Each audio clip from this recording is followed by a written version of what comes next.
Palestine needs to be free, and it will be free indeed. But how? Our solidarity, our mshikamano wetu. Muonyeshe. Zamani wazee wetu walikuwa wazi, wawe viongozi, wawe wananchi, walikuwa wazi. Hawataki mtu kunyanyaswa, hawataki mtu kuumizwa, kukandamizwa. Hapana, wanatoka kabisa mbele, wanasema Palestina ni nchi, na hii na ardhi yake, na hii na watu wake. Siku hizi watu wanaona hofu. Anaona nikisema hivi Israeli, hata Israeli tunawapenda, ni wanadamu na wao ni watu, na kuna Waisraeli kabisa, some of us tumekutana nao, ambao wanaamini kabisa kwamba hapana, haki lazima itendeke. Mahali pasipokuwa na haki hamnaga amani. Haiwezi kuwepo amani pasipo na haki. Tuitafute hii haki, awapate haki yao, wasimame na ardhi yao, amani itakuwepo.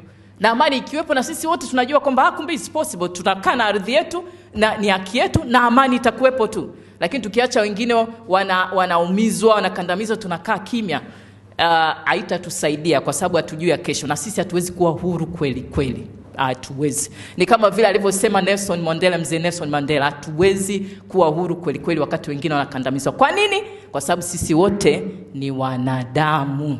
Kama wewe ni mwanadamu, ondoka na hili hapa, ukalifanyie kazi. Lizungumze. Fanya jambo, tenda jambo, lizungumze, sema hapana. Kwa nini wale waendelee hivi? Wapewe haki yao.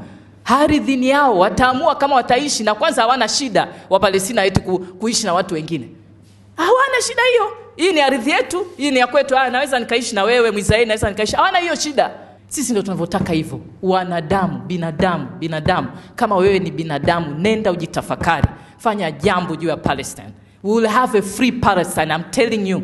Either today or tomorrow. Lakini huo ndio wito wetu kutoka katika chama chetu hichi cha mshikamano wetu wa Palestina na Tanzania, na tutaendelea na mpaka Palestina itakuwa huru, na watu wengine wote wanaonyanyaswa duniani watakuwa huru kweli.